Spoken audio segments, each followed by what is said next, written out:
একদিকে টি-20তে শ্রীলঙ্কার বিপক্ষে মাঠে নেমেছে বাংলাদেশ, অন্যদিকে গ্লোবাল সুপার লিগে সেন্ট্রাল ডিস্ট্রিক্ট এর বিপক্ষে দুবাই ক্যাপিটালসের হয়ে মাঠে নেমেছে সাকিব আল হাসান।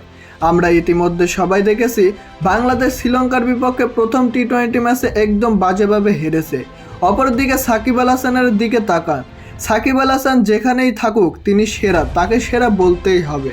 কেননা দুবাই ক্যাপিটালসের হয়ে ব্যাটিং করতে নেমে সাকিব আল হাসান খেলেছেন 37 বলে 58 রানের অপরাজিত একটি চোখ ধাঁধানো ইনিংস। যে ইনিংসে ছিল 7টি চারের মার এবং একটি ছক্কা। তবে সবচেয়ে বড় ব্যাপার হলো দলের হয়ে সর্বোচ্চ রান এসেছে সাকিবের ব্যাট থেকেই, যার কারণে দুবাই ক্যাপিটালস 165 রান তুলতে পেরেছে। সাকিবের এমন 360 ডিগ্রি ব্যাটিং দেখে মুগ্ধ হয়নি এমন কেউ নেই। ভক্ত সমর্থকরা তার এমন ব্যাটিং শেষ কবে দেখেছিল সেটা হয়তো ভুলেই গিয়েছিল। তবে সাকিব তার ক্রিকেট সমর্থকদের দিয়ে আবারও প্রাণ ফিরিয়ে এনেছে। ব্যাট হাতে সাকিব যেখানে একাই 100, সেখানে বোলিংয়ে আসতেই তিনি দিলেন আরও একটি চমক। নিজের প্রথম ওভারে প্রথম বলে তুলে নিলেন উইকেট। শুধু এখানেই শেষ নয়, ওই ওভারে এক বল পরে তিনি তুলে নিয়েছেন আরও একটি উইকেট।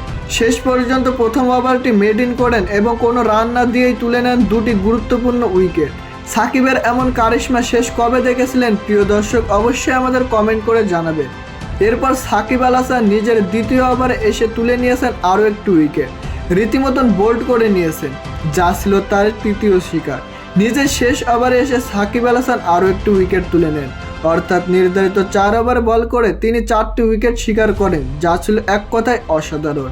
এমন সাকিব আল হাসানকে শেষ কবে দেখেছেন সেই তারিখটা কি আপনাদের মনে আছে? প্রিয় দর্শক, সাকিবের জন্য রইল শুভকামনা। আশা করছি সাকিব আল হাসান এভাবেই বিশ্ব মাতিয়ে বেড়াবেন।